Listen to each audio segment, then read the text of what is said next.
Hey guys, and welcome back to my channel. My name is Loryn, and I am the author of the story you're about to listen to. Today's story is chapters 5 through 8 of my ongoing serial, Blossoms, Bullets, and Blades. It's not really for everyone, but if you like dark stuff, if you like a sweet romance, if you like things that kind of move a little slower, then you'll be into this one. Anyway, I am also diligently working on getting more stories written so we can go back to a more regular release schedule. But until then, thank you guys for all of your patience. Anyway, I hope you guys enjoy the stories this week or the chapters this week, and I will see you in the next one. Blossoms, Bullets, and Blades, Chapter 5. Cyrus. He had picked the place because it was quiet, nondescript, and out of the way. The sign could barely be seen from the road, and while the patrons were mostly the same, they were all of the working-class variety. In other words, they didn't care who came and went, and they weren't checking for suspicious activity. Of course, his whole plan to come and go unnoticed failed in the first 5 seconds when he walked in and laid eyes on the most beautiful creature he'd ever seen. And since he had fought not to give any more attention to the distraction, he was there on business, and a distraction could be life or death. When the charming but weather-worn server came by his table, he ordered a cheap beer. "You don't look much like a beer drinker," the woman said, combing her fingers through her graying hair. He glanced up at her, meeting her gaze but giving nothing back by way of conversation. His brother would have said something, would have had at least a mildly charming retort, but he didn't have the energy, and he hadn't picked their uniform either. The suit was so cliché, but according to Jericho, it gave them a professional appearance. Ah, yes, he dropped out of high school to make sure he always maintained a professional appearance. "The beer, thanks," he grunted. "Sure thing," she replied, returning 5 minutes later with a chilled, slender-necked bottle. She set it in front of him. "Let me know if you need anything else." He nodded, but by that point he had immersed himself in his work, turning one cell phone sideways and squinting at the screen. The footage was dark and glitchy, but it was passable. It accomplished the goal. With another cell phone, a matte black flip phone, he sent off text message after text message, breaking only to uncap his beer and taste it. He dried his fingers on his suit slacks, moisture evaporating into the dark fabric like it never happened, and then went back to it. They had created their own communication system as another added defense on top of constantly using burner phones. The flip phone in his hands would be destroyed as soon as the night was over, but even if someone managed to glean access to their exchanges, they wouldn't readily be able to decode the words. The day they created it, over a decade ago, Jericho had made them practice over and over and over again until they were as fluent at their private language as they were with English. By the grace of all the gods, it was written only, which was the only reason Cyrus got any sleep during the learning phase. Jericho's goal had been to make it almost impossible to crack. Even the details of the cipher were hidden to Cyrus. He knew it contained a math equation, a backup system, and code phrases. Not in that order, but Jericho had written it all out. And once they'd memorized it, he'd burned the key. Cyrus fired off coded message after coded message, narrowing his eyes as responses came through and logging the information in his brain. They were notes, but it was unsafe to record them in either language while he was in public. When his burner cell phone went quiet, he sat it face down and put his beer to his lips. Out of the corner of his eye, he spied the gorgeous man he'd seen earlier and the two friends he sat with. By any metric, his friends were attractive, socially conventional on the scale, but they were forgettable compared to him. His long, medium-width locks framed a square face. His cheekbones and chin were sharp and chiseled, but his features were still soft, his eyes and mouth especially. Almond-shaped and turned up at the outside corners, his eyes laid the foundation for his wide and full mouth. While his eyes went up on the outside, his lips curved down. Cyrus wasn't sure if they sat naturally downward or if he was frowning, but either way, his heart clenched. His brother would like the stranger too, but for different reasons. While Cyrus liked the innocence, the big eyes and full lips, his brother would like the artistic qualities. The stranger's lips were lush and pink like blooming flowers in spring. His eyes were deep and cavernous and didn't always match with his expression. They weren't sad necessarily, But Cyrus couldn't put his finger on what it was about him. He took another gulp of his beer and watched the screen. The action had picked up, and it was an action-adventure where he had the pleasure of being the main character and also watching the main character. He was looking pretty good these days. His lips twitched into a shadowy smile as the people he had been watching turned to immobilized bodies on the screen.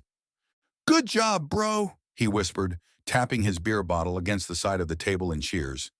As he placed his beer back on the table, a shadow spread over him, and he glanced up. It was the stranger. His nostrils flared as he gradually brought his chin square and leaned back in his seat, taking another slow look at the man. Up close, he was even more attractive. He was taller than expected and very lean with long legs and arms. His locks framed his slender neck and rested on broad shoulders, but the most appealing thing about him was his eyes. Slightly wider than average, they gave him a primal exoticism Cyrus's whole body appreciated, especially his cock. The stranger shuddered in front of Cyrus, bracing himself on the table with one outstretched arm and three slender, steadying fingers, and parted his full lips. Then closed them again with a delicately pained expression. Cyrus waited, lifting his beer to his lips and keeping his gaze fixed on the other man. I, I'm sorry to bother you," the stranger stammered. "You look very busy. I should—" "I'm not," Cyrus cut in. "Oh." The stranger's actions were polarized. His shoulders sagged and he visibly wilted in front of Cyrus, but a sparkle of excitement touched his warm brown eyes and his fingers trembled. Cyrus waited, but neither of them broke the tense silence between them. The seconds slowed to minutes as Cyrus watched the stranger and the stranger stared at the floor. "Can I get y'all anything?" A server breezed by, placing herself in a spot equally distanced from both of them. Her gaze focused on Cyrus. "Another beer for me and a Sprite for my friend, if he would like to sit," Cyrus said, keeping his gaze on the other man as he spoke. It was a convoluted invitation, but such an encounter wasn't covered when he went to murder school. Yes," the stranger breathed. Cyrus pushed his chair back and stood, taking the 3 spare steps around the table and pulling the stranger's chair out for him. The stranger's eyes bugged. The server regarded the exchange with a giddy curiosity, and as Cyrus sank back into his seat, she promised his drink shortly and scurried off. "Sit," Cyrus rumbled. "Please." The stranger didn't move, not an inch or a muscle aside from his galloping heart. Cyrus tuned to it like he did his victims, but this was a different kind of thrill. "I should get back to my friends." "They sent you over here." Cyrus watched him. The stranger nodded. "There?" He glanced over his shoulder at them, and Cyrus followed his gaze. Both of them were beside themselves with excitement. Cyrus cleared his throat, strangling a chuckle before it passed his lips. "They're, the stranger said, accompanying those words with a fair bit of inaudible mumbling before he looked up at Cyrus. He sucked in a deep breath, held it, and then exhaled slowly, lips shaped in a circle as his breath passed through them. "They're playing this silly game, truth or dare. I'm sure you've heard of it." Cyrus nodded once. "Right," he raked through his locks. "They're playing it, and I've known them for a long time. I don't usually play, but when I do, I always pick truth because it's the safest. But today they pushed me to pick dare, and so here I am. I'm sorry this probably makes no sense to you and is very juvenile, and you probably have dozens of things you should be doing right now." "I'm free," Cyrus said, "for the moment." "Oh." The stranger stumbled over his words. Cyrus's reply had shocked him into silence, and he thanked the server several times over as she approached with their drinks. "Sit," Cyrus said again, gaze sliding from the stranger's beautiful face to the empty chair. This time he sat. "I've never done this before. Approached a guy I find attractive, I mean. I've definitely embarrassed myself plenty. I embarrass myself all the time." The stranger scanned the room after sitting down. He stayed on alert, ready to flee at any second, but Cyrus didn't mind. The man was a pleasant and charming distraction. "I was nerdy in high school. I had big Coke bottle glasses with thick frames. I've since gotten contacts, but I still wear my glasses on occasion, which isn't entirely the point. The point is I'm used to being embarrassed, but I still try to avoid it. It's not a good feeling. I'm sorry I'm rambling. Your silence is rather unnerving. Do you know this? Yeah, Cyrus said. He had been staring, but at the other man's pithy statement, he glanced away. Right, my name is Yonas. Do you have a name? Yeah, Cyrus said again, dragging his gaze back to Yonas and lifting his beer to his lips. Right, Jonas said again, shoulders sagging. He looked behind him towards his friends who were covering wide-toothed grins, and then reluctantly turned back to Cyrus. Are you going to say anything? I have. Are you going to say anything of substance, or are you going to let me ramble and ramble on like a pathetic loser? Cyrus arched his eyebrow and gulped his beer in place of a chuckle, but his features softened in his amusement. He sighed as he placed the beer back on the counter. You look nice tonight. Jonas blinked. He glanced down at his clothes and then looked back up at Cyrus. Thank you. You're welcome. Jonas tucked his hands between his thighs as a tint of red came to his dark cheeks. So... The cheap flip phone on the counter dinged. Both of them turned their attention to it, and Cyrus picked it up, opening it and scanning the message. WFM MRCFF. CRDBU ZU RECMO WL 0 to 2, it read. Cyrus flipped the cell phone closed, guzzled the last of his beer and stood up, casually buttoning his blazer after tucking away both cell phones. You're going?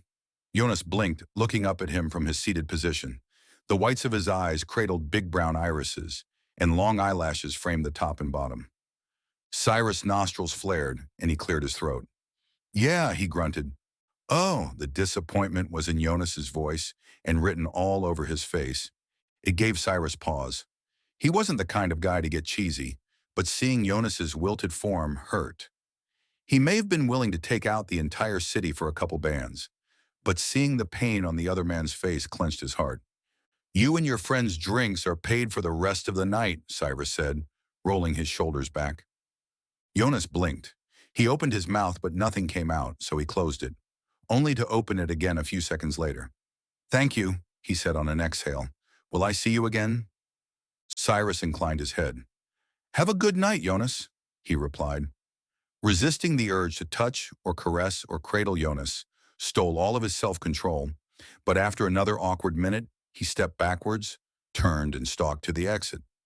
He didn't look back, and when he left the establishment, he hopped on a sleek black motorcycle, fit a helmet over his head, and sped away. He left the city, taking winding roads through the suburban areas until the residential buildings and commercial buildings dissipated, until the surroundings were open fields of barren land. 15 minutes of driving faster than the top of the speed limit, he flew through a one-stoplight town, hung a right and then a sharp left, and traveled down a bumpy driveway up to a dark house with a minivan, an SUV, and a sports car out front. He sandwiched his motorcycle in the open space between the minivan and SUV and got out, leaving his helmet on the seat as he went inside. What took so long? A pained voice growled as he opened the front door. I got tied up, Cyrus barked back. Yes, well, try not to get tied up again. This is business, not a joyride through the city courting ladies. Cyrus moved through the living room, laying his gaze on the other man when he reached the dining room. They were a mirror image of each other, except one had ripped his shirt open and was steadily blotting an angry-looking cut, and the smell of cigarette smoke and alcohol clung to the other. Don't mistake me for someone else, Cyrus snapped, grabbing a bottle of vodka from the shelf and a first aid kit from the buffet drawer. Else this will be the least of your worries, big bro. Chapter 6. Yonas. His soda was sour in his mouth as the mysterious man exited the building, and he wanted to melt into the floor. His cheeks burned with the embarrassment of whatever had just transpired between them. Could it have even been called a conversation? Yonas had tried to have a conversation anyway, but it had been met with awkward silence and an unyielding stare. He did like the man's eyes on him, the way the man tracked every move he made. It was eerie and primal and filled Yonas with excitement. Hissing, he swallowed the gulp of soda in his mouth and placed the glass on the counter as his friends took seats on either side of him. So, Dulcie started, how'd it go? You were over there for a long time, Felix commented. Jonas's lips twitched, but he didn't speak. I need something from you, buddy. Was it good? Bad? Absolutely dreadful. Jonas's eyelids fluttered and he closed his eyes, sucking back a wash of salty tears before they slid down his cheeks. I, I made an absolute fool out of myself, but otherwise, I'm sure you didn't make an absolute fool of yourself, Dulcie cooed. I mean, he never got up and walked away. It was his table, Jonas whimpered. Why would he walk away from his own table? I guess he'd only walk away if the conversation was revolting to him. Felix shrugged. You're not helping. Right, sorry, maybe he's more of a quiet dude and didn't have much to say. Yeah, exactly. Maybe you intimidated him with your approach, and he didn't know what to do. Neither of those ideas hold water, Jonas said.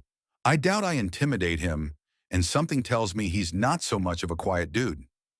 Is the something we're talking about your own anxiety? Dulcie lifted an accusatory eyebrow. Number, I'm not making anything up. Jonas scowled. And also, I'm going home. I'm tired of being out now. You're really going to be like this, are you? Like what? Dulcie? Like I am. Jonas's tone kicked up an octave. I'm sorry I'm not a sexy bombshell with guys flopping all over me. I'm sorry I don't look like the hero in an Irish romance. I didn't want to do a dare. You two made me, and I made an absolute fool out of myself. It wasn't up for debate. Jonas jumped out of his seat as he spoke. I'm leaving. You rode with me, Dulcie pointed out. I'll call a taxi cab, Jonas shot back, storming out of the establishment and pacing the parking lot. After a couple of angry loops, a white and black taxi rolled up to him, and he got in.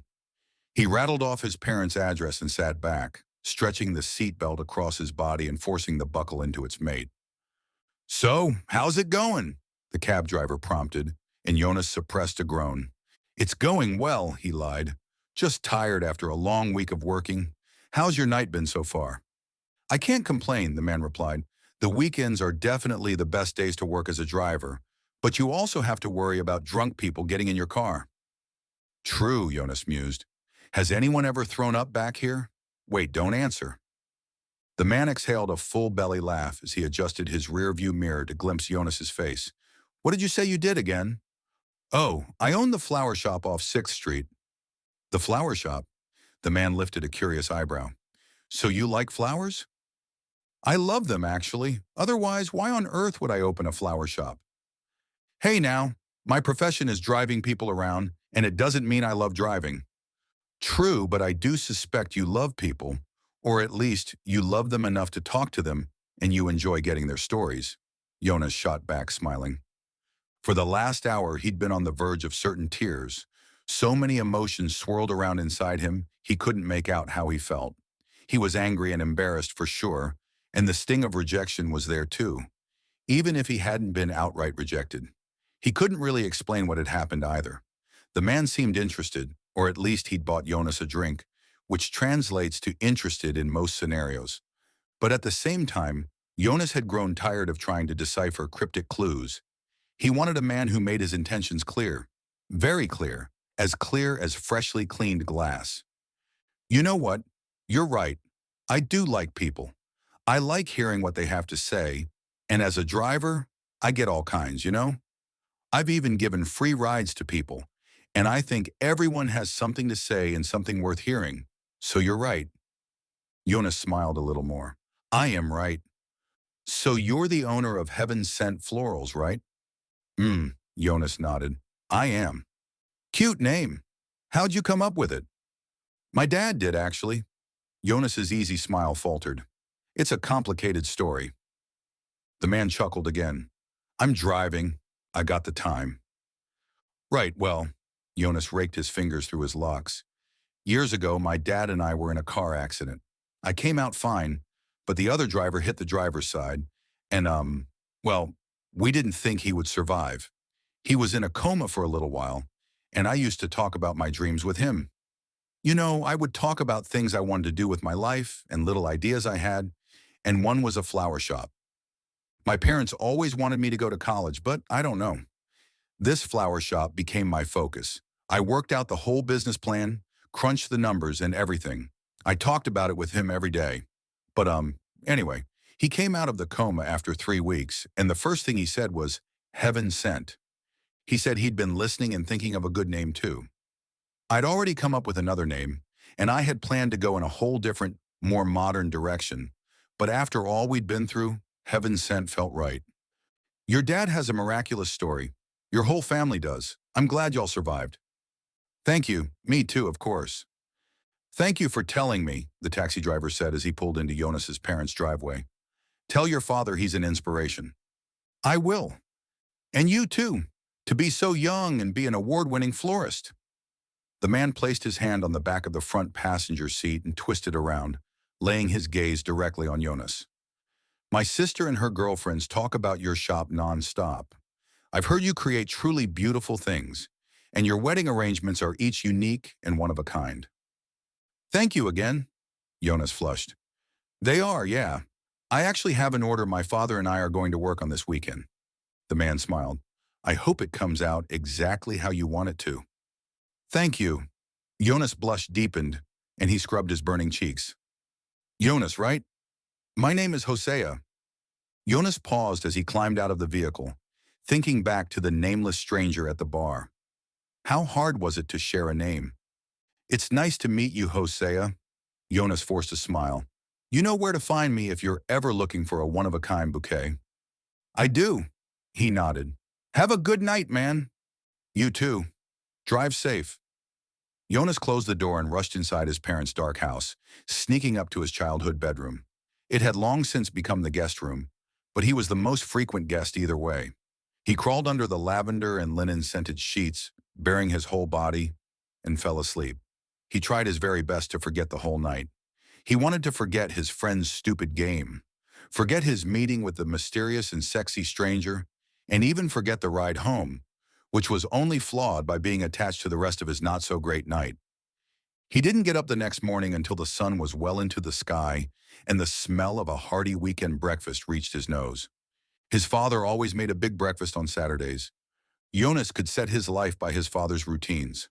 Before the accident, his father had a couple he tended to stick with. But after the accident, they all found solace in those routines, and they became permanent. Yonas emerged from the bed still wearing his clothes from the previous night. The smell of the bar had clung to him, and in a more emotionally sober head, he caught the scent of alcohol and cigarette smoke buried in the fibers of his shirt and pants. After changing clothes, he left his room and wandered into the kitchen, greeting his parents with a grunt. Yonas, his mother exclaimed, I didn't know you were here. Good morning, little man. How are you? His father was much less alarmed, and after a smiling nod, he went back to breakfast, wheeling himself around the kitchen. Did you know he was here, Nate? I saw his keys on the side table this morning, so I did assume he was here. Yeah. His father grinned. I made enough for you if you want a plate.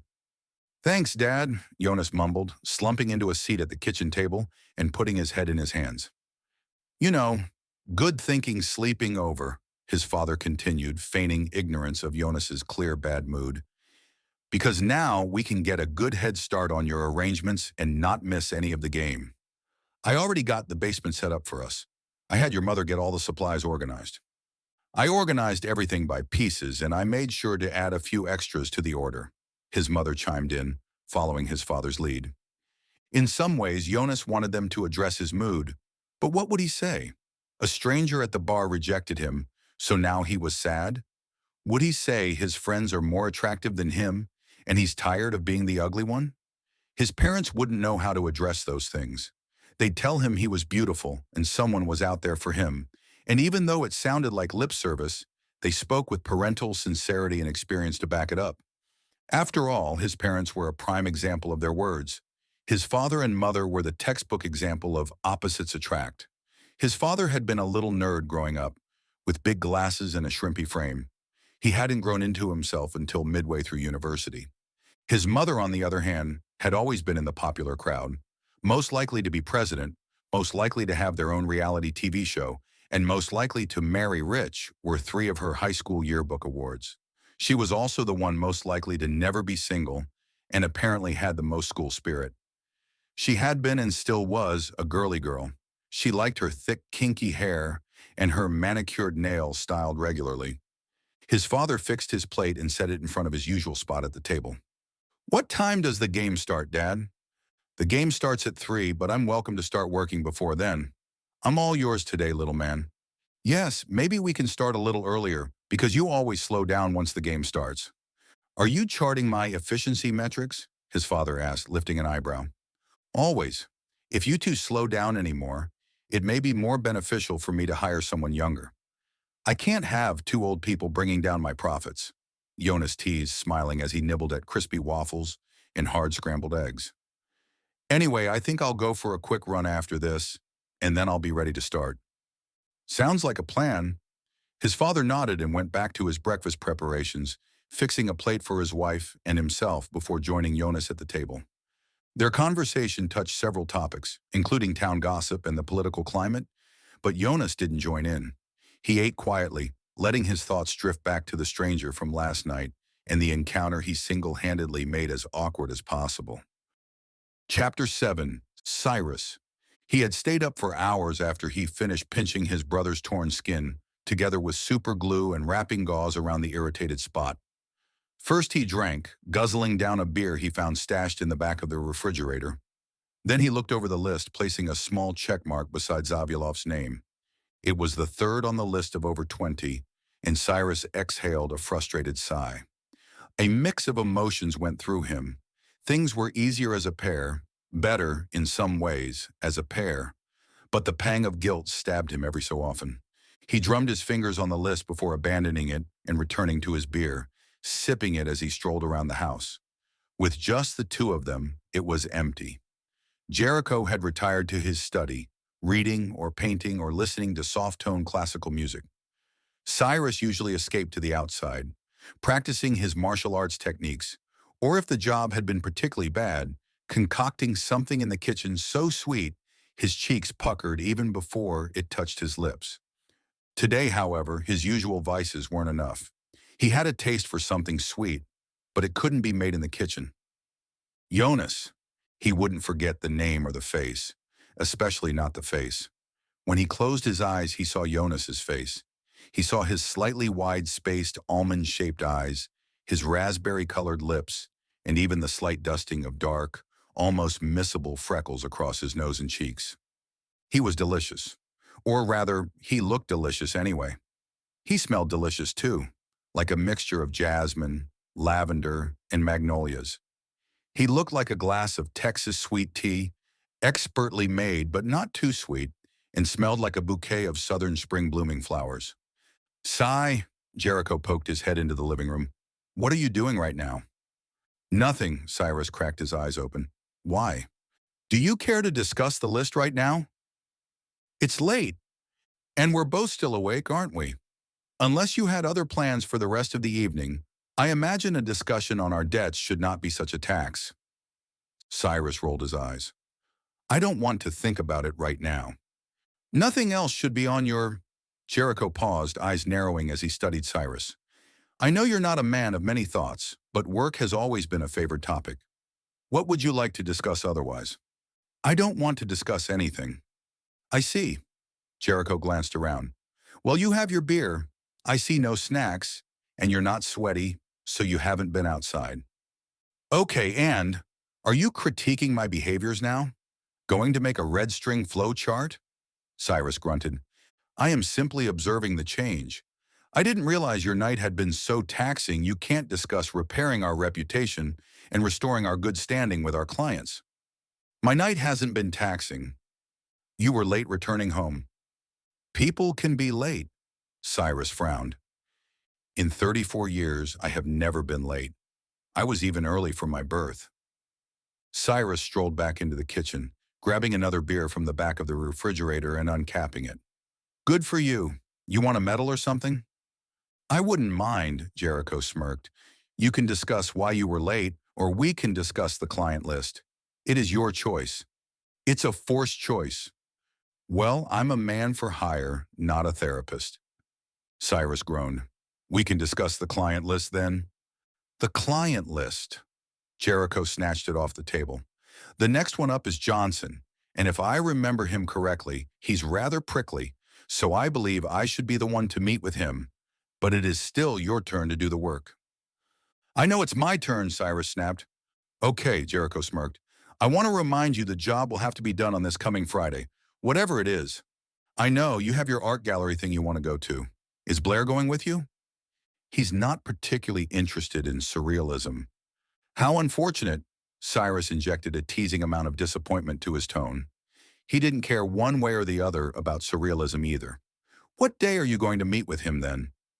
I was going to call him in a few hours and see if we could do it today.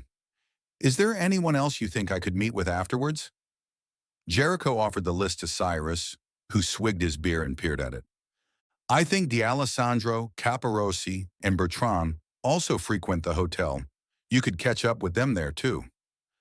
Mmm. Jericho paced the length of the room, hands propped on his hips. I could, but I believe you would do better talking to Caparossi. Cyrus arched an eyebrow. Why would I do better talking to Caparossi? You two have the same inclinations. What do you mean? Jericho glanced around. I mean to say, he drawled, you two both have colorful edges. Interesting. Cyrus gulped his beer. Anyone else you think I'm better to talk to? He passed the list back. Yes, in fact. Plenty. Caparossi, Bergmeyer, Brownsmith, Encino, Tuffin, Copeland, Hartshorn, and Panchak at the very least. Don't get me wrong, you could contact any of them and do quite well, but what? But since there are two of us, we can play to our strengths. When I say you are better for these, I mean you would develop more of a connection than I would, and a connection is what we need. I don't develop connections, but you should. You need more friends than Ruby. Ruby is a good friend. She is, but she is your only one. And if she should perish, then what? We live in a dangerous world, and it is no good not to have friends. Okay, but you have Softboy Blair as your friend, and you're lecturing me on Ruby? I'm not lecturing you about Ruby, I am lecturing you about having only one friend. There is a difference. Cyrus crossed his arms. Okay, social butterfly, how many friends do you have? In my circles, we have plenty. It is called making connections. They're not real friends if they only know your mask. They're good enough, Jericho shot back. They are great conversationalists, and I like knowing what is going on in my community. I like knowing who slept with who and whose father is cutting them off because they got arrested over the weekend, or whose mother was found in the pool house with the gardener and is now filing for a divorce. Why? Jericho shrugged. It makes our lives seem less weird. Does it? Absolutely. Plus, all of them appreciate a mysterious and yet well-spoken bad boy. How do they know you're a bad boy? Let me just say midnight skinny dipping is a common pastime. Cyrus narrowed his eyes. Are you fucking them? Why do you say this word like we're not grown adults? Are you implying you are not enjoying someone else's company on your nights off? I'm not. I'm doing my job making sure your ass is covered. Are you not watching my ass? Are you getting topped off out in these streets while I'm sitting at the bar drinking and waiting for you to be finished? I am never without my devices, and I have never once been late, whether to assist you or to meet you back here. I don't think my extracurricular activities should be called into question when only one of us has been late, and it hasn't been me. Okay, well, enlighten me. Are we at least good in bed? I've never had any complaints, women or men. Jericho smirked. I can't believe this. You wear a suit everywhere. You like art and music and sniper rifles like a video game character, and you're getting your rocks off more than me. Believe it. Perhaps you too should attend more high society events. No, you know what? I'm good. I'm fine. Okay. Jericho folded the list and tucked it into his breast pocket. But sheltered upper-class women and bottoms have a voracious appetite. Yeah, I'm going to bed now. Have a lovely night, Jericho said, chuckling. Rolling his eyes, Cyrus retired to the other side of the house, disappearing into his bedroom and collapsing into his full-size bed. He closed his eyes, but he couldn't shut his brain off. Jericho's teasing had brought up so many new thoughts. Was his brother really getting more play than him? Or perhaps a better question would be, was he abnormal for not wanting to run the streets?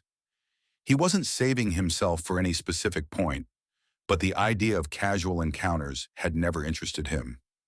Did they not interest him because he was doing it wrong? Frowning, he burrowed into his sheets, hiding from the lights and trying to escape his thoughts. It was still futile, but his thoughts shifted away from his brother and back to Yonas, which was at least a much better topic.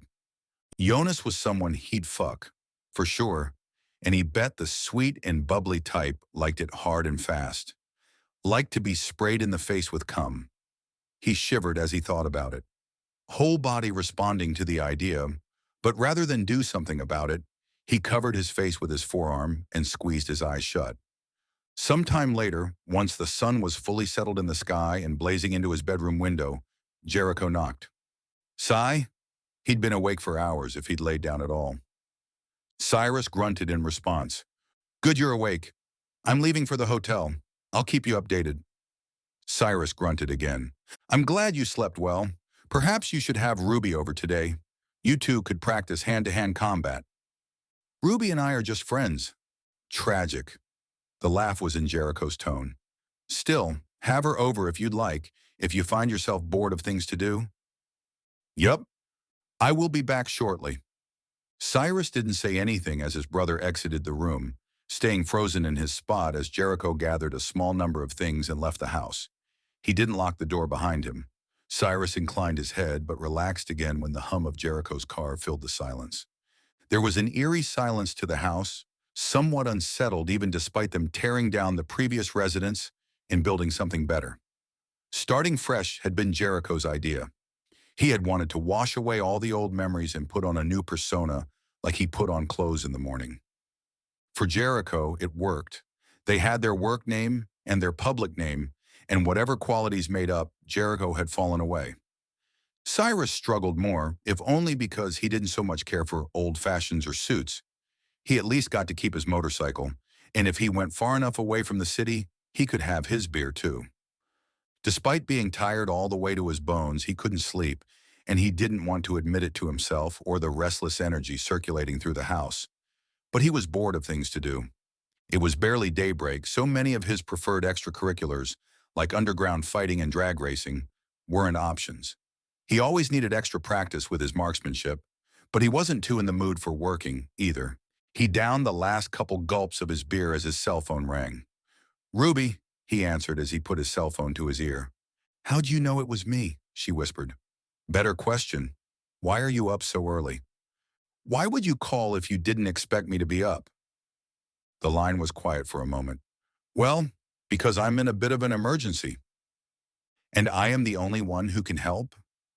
Likely not, but you are my best friend, so I figured you'd like the right of first refusal. Fair. So what's your problem? Well, so what happened was... He groaned. Okay, but the thing is I'm at the museum. Why? I wanted a painting. He could hear the smile in her voice. And? I got it. It's really nice, too. It's by Van Gogh, one of his sunflower pieces. He had more than one? She cleared her throat. Yes, he had 5, actually. If it weren't for the fact that we have the same hobbies, I'd more likely be friends with your brother. Yeah, likely. So why did we steal it? It's complicated. I just need you to give me a ride. A ride in what? Your car, obviously. What else would I want to ride in? Well, my car is busy, and also I cannot be seen. Ruby groaned. Wear a mask. What do you mean your car is busy? It's busy. I have the motorcycle. She hummed. Okay, but I have the motorcycle. Okay, hold on. She ended the call. 15 minutes later, Jericho pulled into the driveway, strolled inside the house, and tossed the keys on Cyrus's lap, jolting him awake. What? I'm taking the motorcycle. Cyrus knuckled his eyes. Why? I have an appreciation for quality art. He grabbed the motorcycle keys off the wall, and she offered us a quarter of the profits. Chapter 8. Cyrus. After an hour-long drive, he pulled up to a dimly lit alleyway and rolled to a stop. He descended the passenger window and squinted into the hazy blackness. Ruby, he hissed. Where are you? Scowling, he put the window up and casually drove around the block, wary of lingering in one spot too long. When he came back around and stalled again, Ruby ran up to his vehicle with a wrapped-up canvas under her arm and a similarly displeased expression on her face. She tapped the window, and Cyrus pulled the lever for the trunk. After a few minutes of shuffling around, she closed the trunk and hopped into the passenger side, collapsing in the seat with a light huff. "Where were you?" I said. "Be right here." She buckled herself in and pulled a black ski mask off her face. "You really think the ski mask was helping anything?" Cyrus arched an eyebrow. "My face is distinctive. Only because you feel such a need to look attractive," Cyrus shot back. "What do you even mean? What are you even talking about? Are you saying if I were ugly, I'd be less distinctive? If you were an ugly woman, you'd be forgettable in a way you're not right now. I can't decide whether to be happy you called me attractive or insulted because you're questioning my effectiveness. I am excellent at my job. Now let's go. I'll give you directions on the way." "On the way where?" "Jericho agreed for you to take me straight to the buyer. An immediate delivery will yield more profit." "Jericho doesn't run me," Cyrus grumbled. "I know, but he bargained for a portion of the profits, so I figured y'all had talked about it at least a little." "Sure. We talked by him handing me the keys and leaving again." "Well," Ruby crossed her legs in the seat, shifting her weight onto one hip and staring out the window. She wasn't budging. In all Cyrus's nearly 2 decades of knowing Ruby, when her legs crossed and she gave a non-committal response, she was steadfast in her plan. "Fine," Cyrus conceded. "Where are we headed?" "You need to get on I-20, and we're going to drive on 20 until we hit 55 going north." He glanced at his lap and calculated the distance in his head. "Hold on. Going all the way to 55 from here is a 4-hour drive at minimum." She blinked several times as a Cheshire cat grin spread across her face. "How far is this buyer?" "A couple hours. If we head out now, we could make it before nightfall. But you keep stalling." "I'm stalling because I hadn't agreed to all of this." "You did agree," she countered. "No," Cyrus hissed. "My brother agreed." Ruby studied him, really looking him over with a narrowed gaze. "Okay, well, as I can't take a taxi all the way to Chicago, what do I have to do to get your agreement right now?" "Maybe you could just fucking ask," Cyrus growled. "Did it ever occur to you to just ask?" She stared, her expression glazed over. "Are we friends or aren't we?" Cyrus continued, not waiting for a response and partially not expecting one either. "You don't have to bribe me or barter with me. If I knew this drive was important to you, I could have taken the bike up to the car rental place and gotten something more comfortable and inconspicuous." "Are you finished with your lecture?" She brushed hair from her face and tilted her head back to peer at Cyrus. He pinched the bridge of his nose for a brief second before exhaling a slow, measured sigh. "Yeah, I'm finished." "Okay, well," she wrung her hands. "I know it's a little late, and also perhaps a little crazy, but would you like to help me deliver a painting to a buyer in Chicago?" Cyrus wet his lips. "Yeah, but we better stay at least one night, and the hotel is on you." "Of course it is." Her nervous expression turned into a dazzling smile. "We'll stay somewhere nice too, baby. I'll really treat you." "Good," Cyrus chuckled as he settled in for the long drive. In Alabama, they took a break and did elect to trade Jericho's sports car for something more economical. After Ruby packed away the painting, she slumped into the passenger seat and buckled herself in. "An electric hybrid car? It gets 55 miles per gallon." "Uh-huh," Ruby lifted both of her eyebrows. "We look like a married couple going on a family vacation." "Exactly. Besides, on a 14-gallon tank, you're looking at least 750 miles. We'll only have to fill up twice on the way and twice heading back." Ruby blinked again, eyelashes fluttering. "I don't get it. The less stops we have, the faster time we make, and the further away we can get from the crime scene.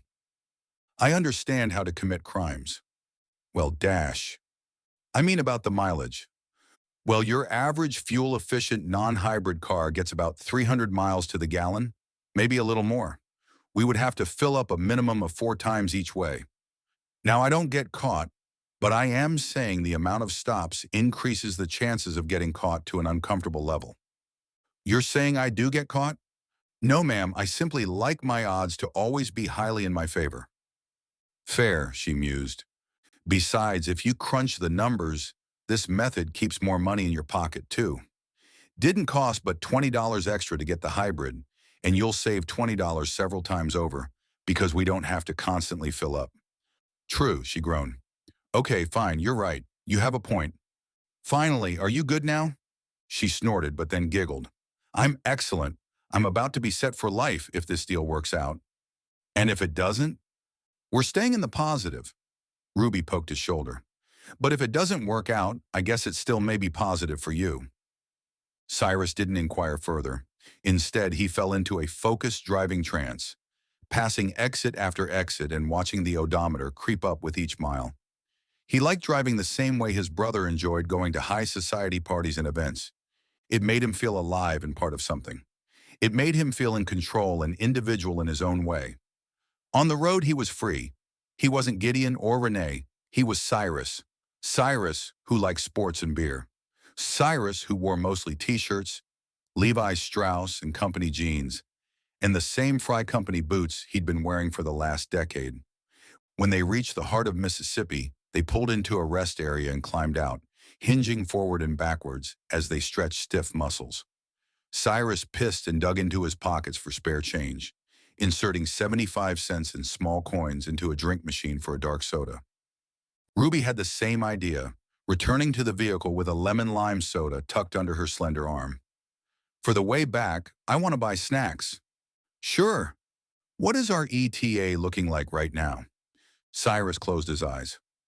Well, Chicago is about 10 hours from here, but driving a little over the speed limit and not making any stops, we could shave off an hour. Okay, be more realistic, he grunted. We'll arrive in about 11 hours, so it's about noon now. We'll arrive at 11 tonight. Not bad, I'll let my buyer know. She curled up in the seat with a cheap plastic cell phone in one hand and her soda in the other, preparing herself for the rest of the drive. Cyrus rubbed his eyes, stretched, and then sank back down in the driver's seat, sipping on his soda as he got them back on the road. The drive up to Chicago was boring from the start. At first they passed a whole lot of nothing, just barren plots of land with a few small towns scattered through. 55 kept them outside of them, and their presence was only marked by an exit sign and a gas station. He fell into a trance as he drove, cycling through his own thoughts to keep him alert. First, he planned a new gym routine, considering muscles most often ignored. When he got back in town, he also wanted to sign up for a drag race or two, or perhaps get an old car and set to work fixing it up. Something to occupy his time and better hone his mechanical skills for the day he gets out of the life. It'll happen. When he's old and gray and he moves too slow to threaten anyone, he'll have to retire from being a working man even if he kept a few toes and fingers in the lifestyle. He could be a mechanic or a trainer. He could support his brother's dream of having his own ring of assassins. He could also find love. He frowned.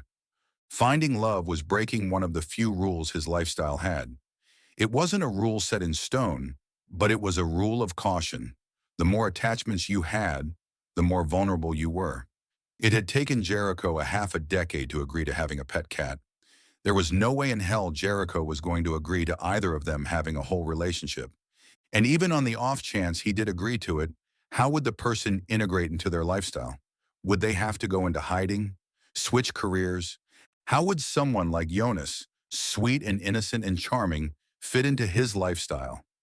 Cyrus gripped the steering wheel as his brain went there. He'd been fighting it, but after hours on the road he had grown tired and exhausted, and his defenses were low. The thoughts of Yonas dripped in, pooling together in his brain, until Yonas was all he could think about.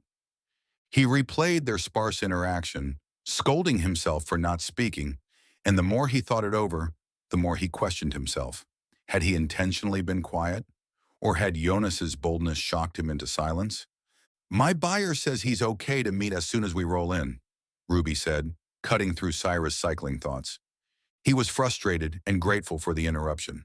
Sure, I'll get the address from him a little later. She tucked her cell phone away. How are you doing? How are we on gas? Hey, gas is fine. We could fill up if you wanted to stop, but otherwise we're good. I could stretch my legs, she mused. We have been sitting for a while. We drove straight through Memphis, too. All right. At the next exit, Cyrus rolled into a service station, parking alongside a gas pump. After they topped off the vehicle, they parked in front of a green space and both climbed out. Cyrus stretched his arms to the sky and then hinged forward, stretching the compressed muscles in his back with a groan. So what's keeping you occupied? By now, you normally have the music blasting. Ruby placed her hands on the small of her back and pushed her hips forward. Nothing? Okay, you can piss on my face, but don't lie and say it's raining. What? Cyrus blinked.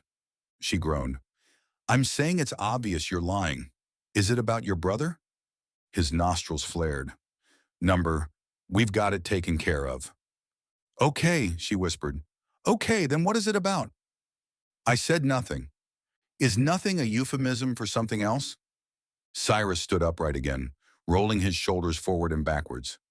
You and Jericho should consider new professions as interrogators, he muttered. I was thinking about what happened the other night when I was at the bar. Well, we're the closest people to you, so I should hope we'd notice when you're acting funny. Anyway, continue. She waved a hand. I'll continue once we're back on the road. Okay. With a grin, Ruby hopped back in the passenger side and buckled herself in, placing her hands in her lap as she waited for Cyrus. He couldn't help but chuckle as he walked around the vehicle and got back into the driver's seat.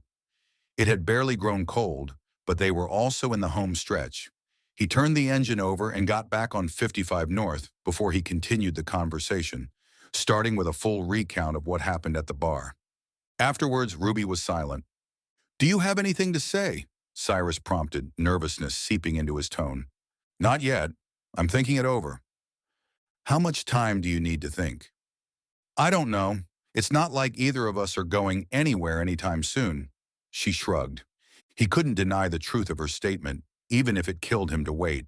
He twisted the leather steering wheel and glanced out of his side window.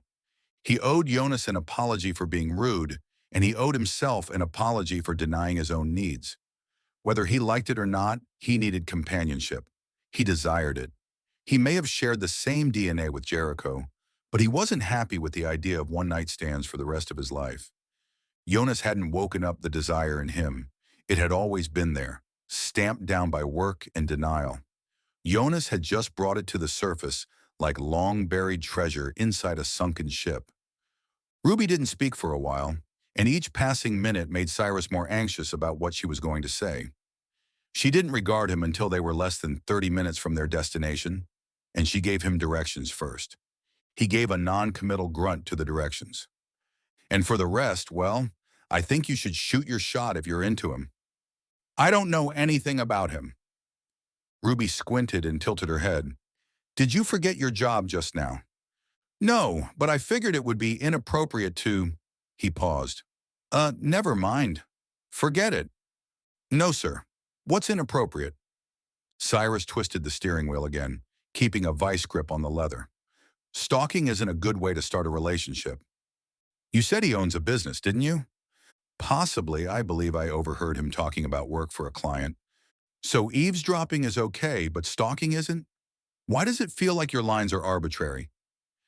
With someone who lacks a firm moral compass, they would seem arbitrary.